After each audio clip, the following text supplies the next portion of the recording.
Hello, everybody, and welcome to the Do Andrew Conspiracy. We have myself, Mr. Andrew, my lovely co-host, Mr. Do, and joining us on the conspiracy tonight is Naomi, and we're excited to have her. She's got an interesting story, and we're going to dive into that after we do our breath work and hear a little poetry. So, with that, I think we're going to keep it real simple tonight. We're just going to do 3 deep breaths in and out, and then we'll kick it over to Dale. So if you want, you can close your eyes and take a big old deep inhale in, hold it, and out. 2 more, in, and out. And in, and out. All right. It's nice to sync up with the breath. Feels good coming into the space. All right, Mr. Dale, what do you got for us tonight? Real love under full moon. It is you alone whom I truly crave, though I should be meditating in cave.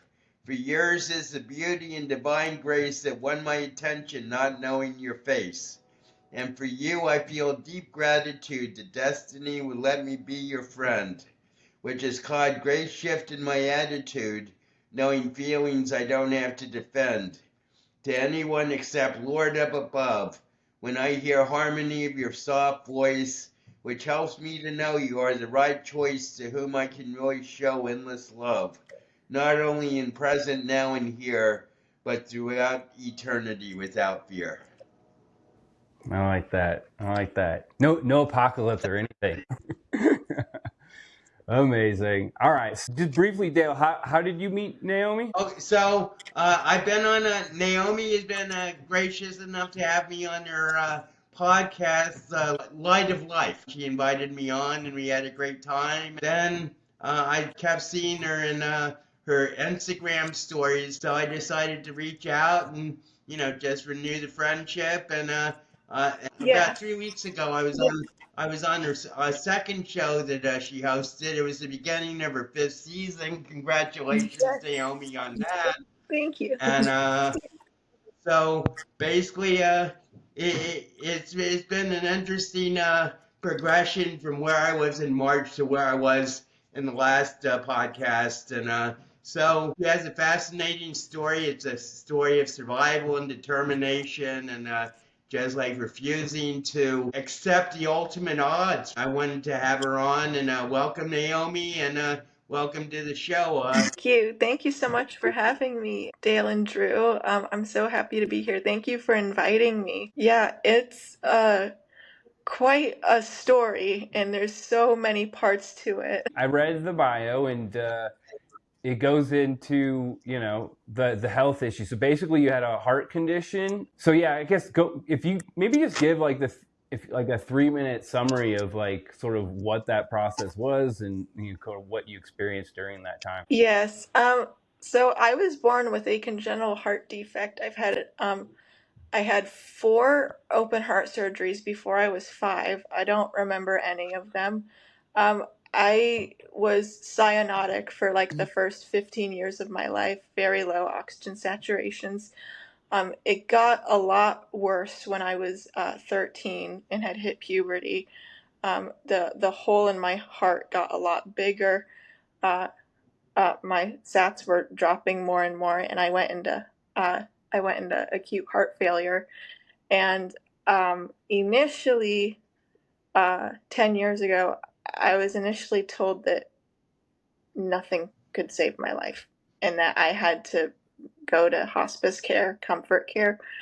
And so we got a second opinion at another hospital, and it was initially going to be interviewed for a heart transplant to see if I just needed to have a heart transplant. But we got the call from the surgeon, and he said, I think I can just do an open heart surgery. So I just ended up having another open heart surgery, and that's what saved my life. My tricuspid valve got replaced because it was almost not even there that they discovered. and they closed the VSD, the hole that was in my heart, and that's what made my oxygen saturations go to 100%. And when did it go to 100 for the first time? During the surgery, right after they closed the hole, it went from 50 to 100, like instantly. Ooh. That must have been pretty exciting. So I'm just really curious then, like when you were going through that process and they were telling you like comfort care is the only option, like what was your experience in that moment? Like who was advocating for like more exploration, I guess? It was my parents. I had just turned 14 when I was told that, and they were absolutely devastated. They just couldn't believe it. And they were asking about, what about a heart transplant, and they said, that's too risky. And so we decided, we're just gonna have to go get a different opinion, go get a second opinion at another hospital, and that's what we did. And that is what saved my life, because it was pretty challenging. Hearing this part of my story can make a lot of people very, very angry. At the time, I was very, very angry that this was the only suggestion at the time. But as I've gotten older, I have realized, is I completely understand why comfort care was suggested, because they did not want me to, overall. No one wanted me to suffer ultimately, and that's what I was very, very, very sick. I There were days like I couldn't even go to school. I had to go to school like in a wheelchair or on an electric scooter. I could not even. There were so many school days I missed because my heart was failing, and so and it was a very, very hard time, because I didn't have any energy to. I couldn't stand up for like more than 5 minutes without feeling winded, because my heart was just so deteriorating so fast, but so slowly at the same time, and it was a really hard adjustment. Um, but I learned to appreciate what I was able to have at that time, which was really good support. You said that you've dealt with the anger and everything, but when did that anger hit? When you got the second diagnosis, or when they told you needed comfort care? And As soon as I was told that, I just couldn't believe it, because I was so young at the time. I did not understand why. So it was a part of just still being so young and still not fully understanding the situation. I think that's what it is now that I'm reflecting on it more. And I was old enough to understand that, like a surgery or a transplant would save my life, and that would need to be done. But I was pretty shocked when they initially said that nothing could save me. But as I've gotten older and really reflected on it now, I just there's no point to hold on to the anger anymore about it, because it only gives you so many negative emotions, and there's so much life to live, and you shouldn't dwell on the past. Yeah, no, I feel that. I feel that. I mean, it just takes you to like a lower state, and then that starts to feed itself, and that's just the body doesn't respond well to that either, right? And so, so as you're moving through that, how long was it between like the we can't help you and when you actually, received a second opinion? About 3 months.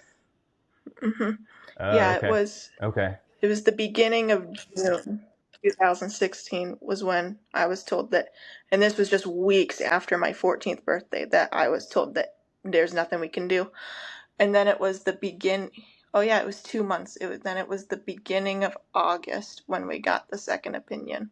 So that whole summer, I couldn't process anything that was going on, and I had no energy to do anything. So I was trying to live the best life I possibly could have, but I really felt like I really wasn't living, because there were so many times I just had no energy to go out and do anything. yeah, yeah, let so During those 2 months between we can't help you and the second opinion, how did it feel like living under the specter of mortality every day? I can't imagine like living under that death sentence like that. Yeah, it was very, very difficult. Because I mean, I could feel my heart getting worse every day, and I was just, and it was very interesting. I was very, very terrified too, because there were there were moments I just thought that my heart was going to give out at any minute. I was going to probably pass away in my sleep. I just had those thoughts because I mean, I felt myself getting worse and worse. My heart was struggling more and more to pump blood. So it was very difficult because even in bed on full blast oxygen, my sats were still in the 50s. That was a very difficult. I mainly just remember feeling very exhausted all of the time, like drained energy completely. So when the second doctor said that he felt like he could do something, what was that experience like? What went through your head in those moments? The first thing that was mentioned was that I could possibly be a candidate for a heart transplant. I was hoping that this would be a good solution, but at the same time, I was again very, very nervous because I hadn't had an operation going under anesthesia in over 10 years, and I did not remember my last open heart. So this was honestly, in a way, like operation wise, a whole new experience that I was about to have, because I didn't have any memories of the first few ones because I was so little. But I knew that this was definitely the only possibility to saving my life. And although I was very nervous for it, I knew it had to be done. How did so basically your anger is what motivated you to get through to the second opinion, so far as I can see, that refusal to die and everything. How do you see faith, or like I mean, do you have any like ideas about like a God universe source, as I say, Gus? How did that fit into the whole equation? Um, so for the timeline, in August of 2016, they said I was a very good candidate for a heart transplant. And then a few months later, we actually got the call from the surgeon that said, I'm not going to have a heart transplant. And he was very, very confident that he could just do another open heart surgery to just close the hole that was in my heart. And then it was confirmed I'm going to have an open heart surgery that will save my life. And the open heart surgery was in April of 2017. And I remember just 4 or 5 days post op, I actually had a near death experience where faith and belief comes in here, where I feel like someone was watching over me because I had this near death experience where like my spirit just left my physical body, and I felt myself going up into the sky. I saw myself going up into the sky, and I felt like I was about to die. Um, I came back to life eventually, but it really opened my eyes to having a lot more faith and belief, and that's something I still uh, carry with me to this day, because that experience completely changed my life and shows me how showed me how precious life is, and how, anyone can go at any time. Yeah. No, I mean life is uncertain. The certainty is something we project, but it's not real. But that's really fascinating, that near death experience. Yeah, I've heard of other people expressing those types of experiences and how they can be pretty transformative. Um, I mean, I'm curious then how your perspective of maybe like the medical system or doctors in general, like are you still having to have follow-ups and stuff like that ongoing with this, or are you pretty like liberated from that?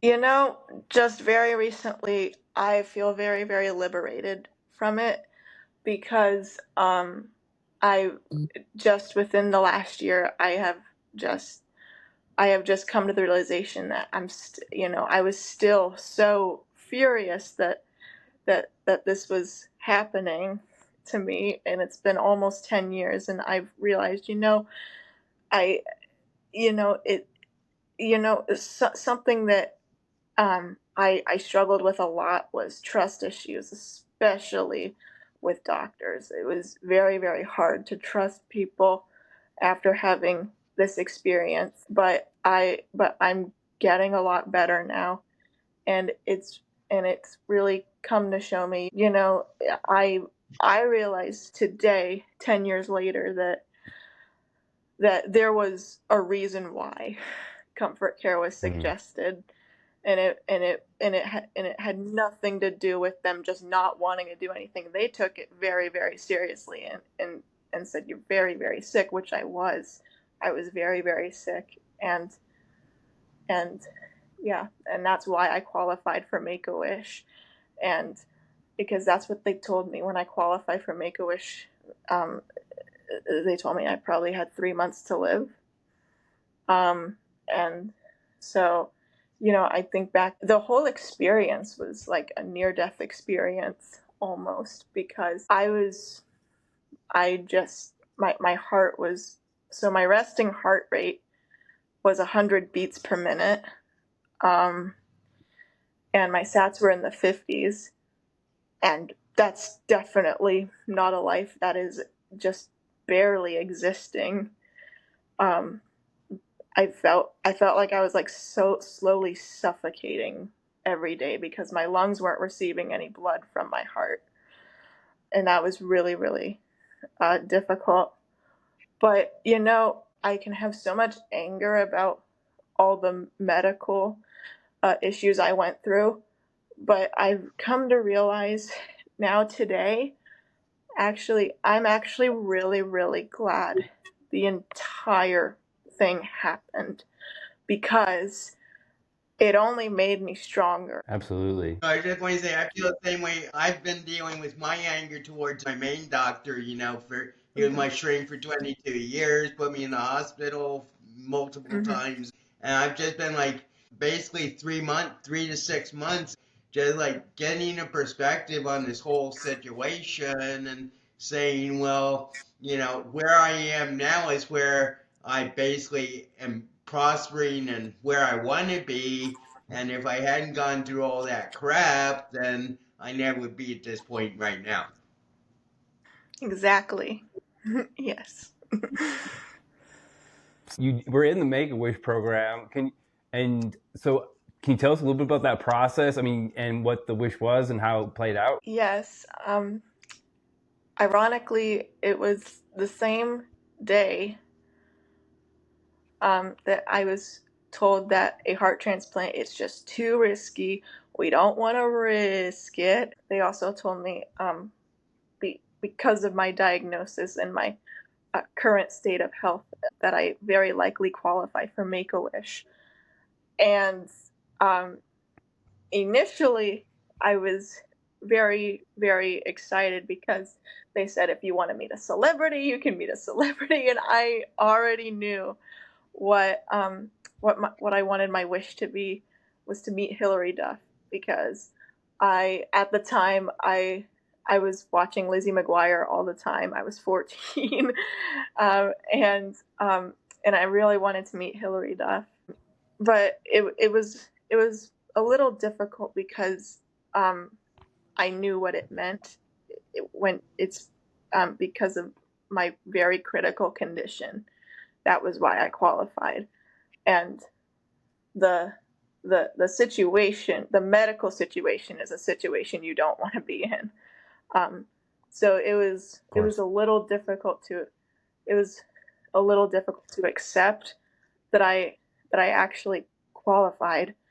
But when I learned that I did qualify, because what led them to tell me I qualified was, well, if the surgery doesn't work, then if the heart transplant doesn't work, then there's nothing else we can do for you, so you qualify. So that was pretty rough, like the reasons why I qualified. But I was also really excited because this was the one outlet of, the dream to meet one of your favorite celebrities, the dream to meet Hilary Duff. That gave me so much hope, and that helped me keep going to fight for my life, really.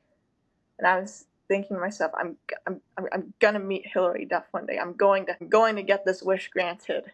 I'm not gonna die before this wish is granted. I'm going to be able to meet her. And I think that was actually the really big motivator that had me stay alive from January 2017 to April 2017 when I had the surgery, because between those months I was like so sick, like actually getting worse every single day, and it had been going on for over a year. My deteriorating condition was going on for over a year at that point. But it was to hold on to hope that, I was going to get my wish granted one day. And I have it in my Instagram post that the hope to be able to meet Hilary Duff is a big part, I believe, of what actually saved my life. Wow. I see. So what was the actual meeting with Hilary Duff like? What was it, in a hospital or was it in your home? What was that? What was the details? This is really exciting. I cannot say anything else other than yes, it was at her house.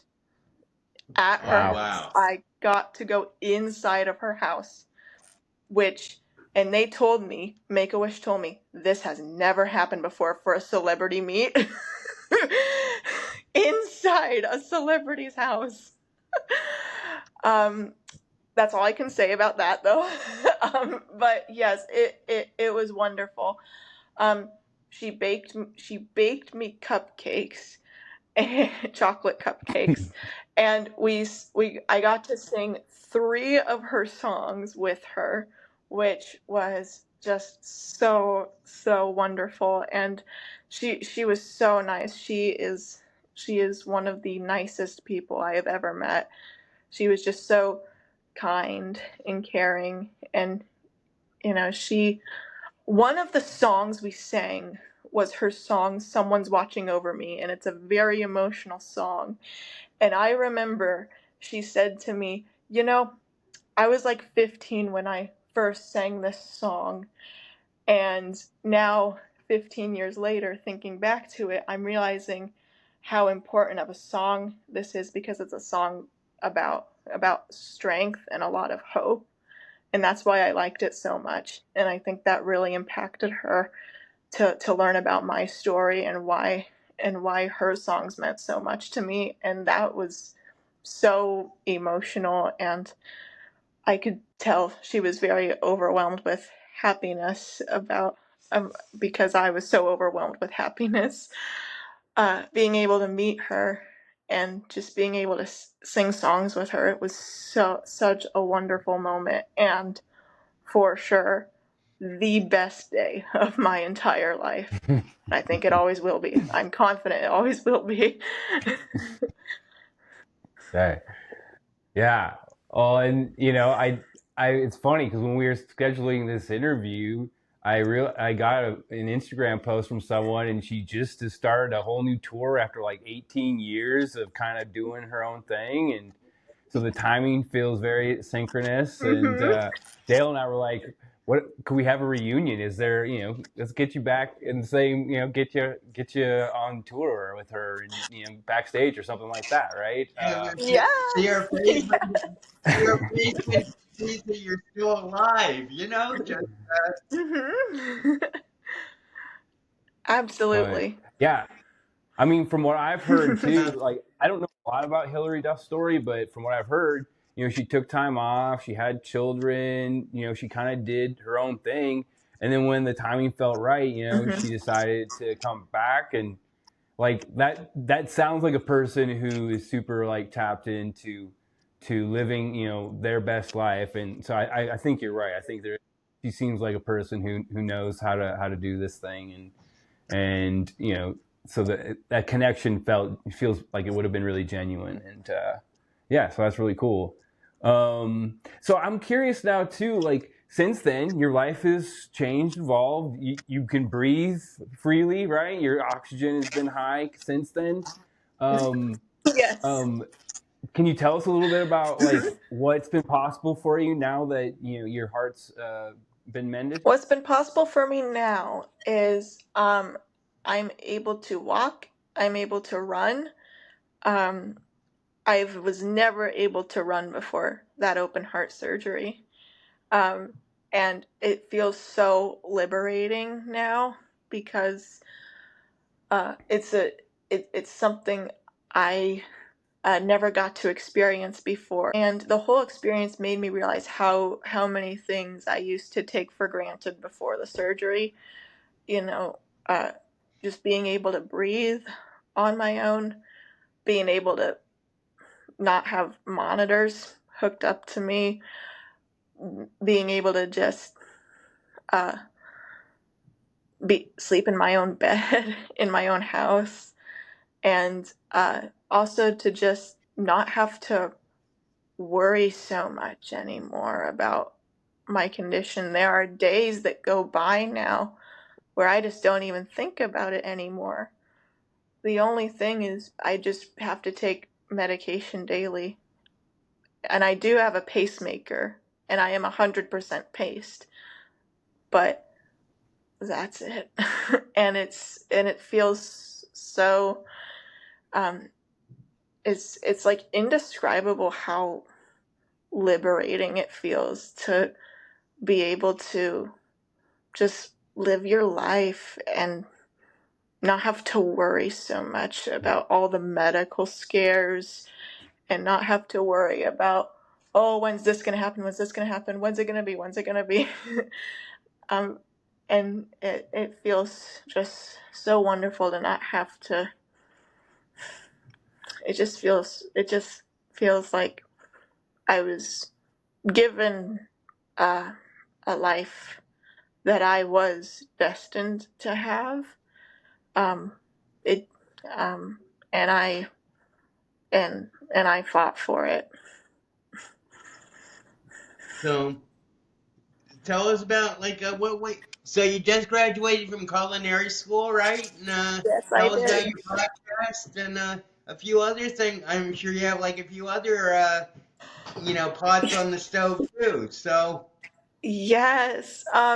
Currently, I am finishing up my memoir.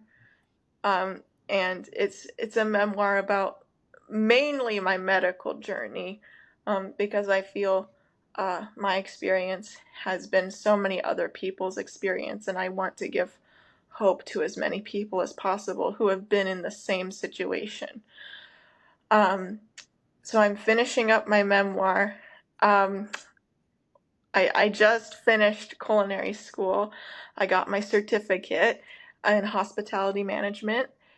And 1 week ago today, I got engaged.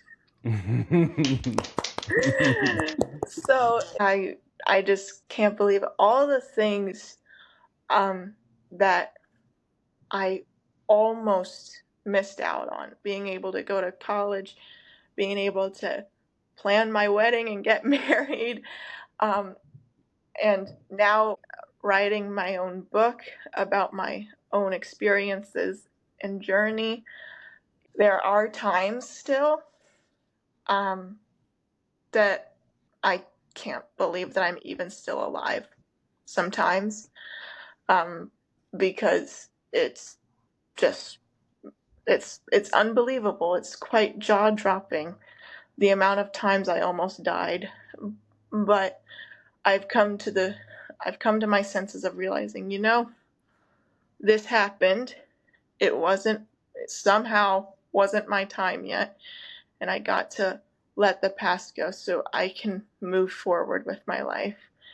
And I have been very, very blessed that I've been able to do that, and I have been given so many gifts to continue to have a very peaceful peaceful mindset these days, and to just let go and to live life as much as I possibly can.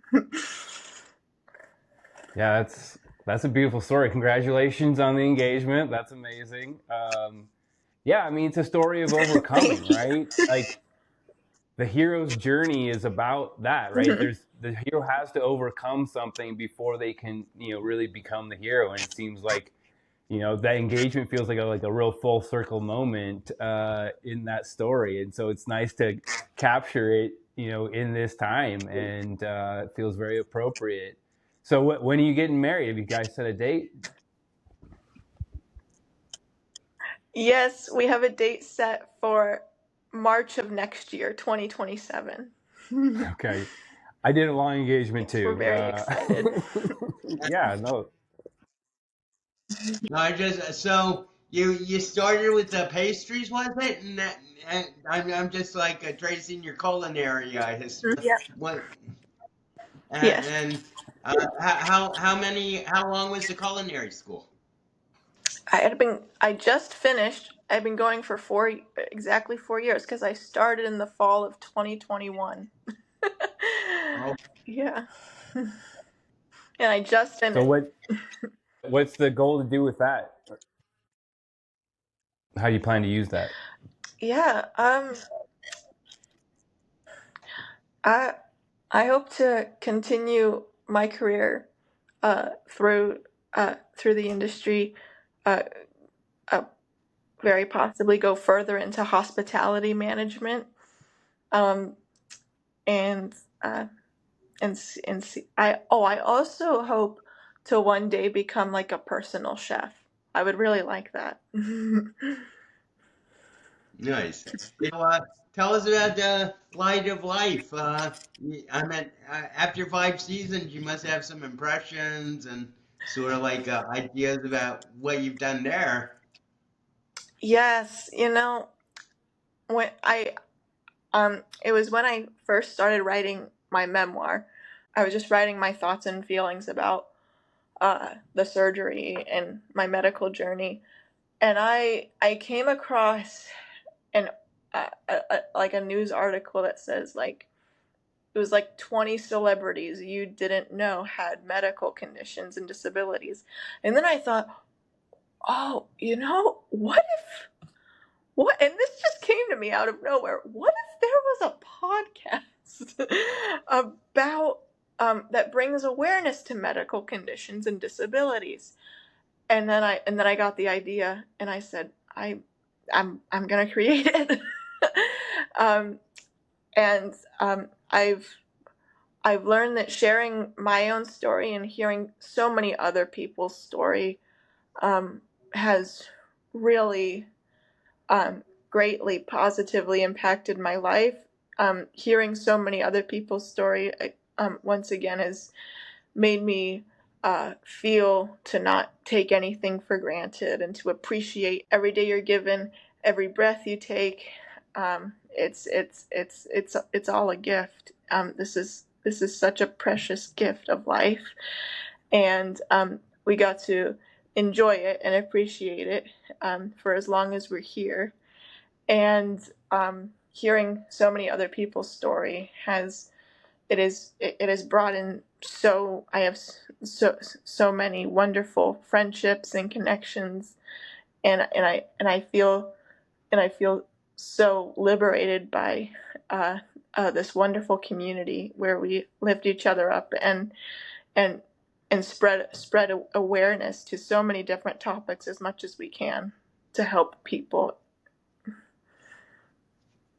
Yeah, that's amazing. I mean, you're saying what I believe is true, right? Is that we're put here on the earth to have an experience, and if we can embrace that experience and bring gratitude to it, it opens up so many possibilities, right? And it's cool to hear that you're leaning into that creator mode with the book and the podcast and creating beautiful food and all that. Like, creation is like, I think it's the ultimate like human experience. That's my opinion. And so yeah, to hear that story is super inspiring for us as fellow creators and for our audience, you know, who may not be but can learn from, you know, your story of overcoming, and that, you know, all these things are possible if we can, you know, adopt that mindset. And of course, in your case, you know, get your heart repaired, right? And so, yeah, I'm really grateful that you were able to come on and share all this with us. You know,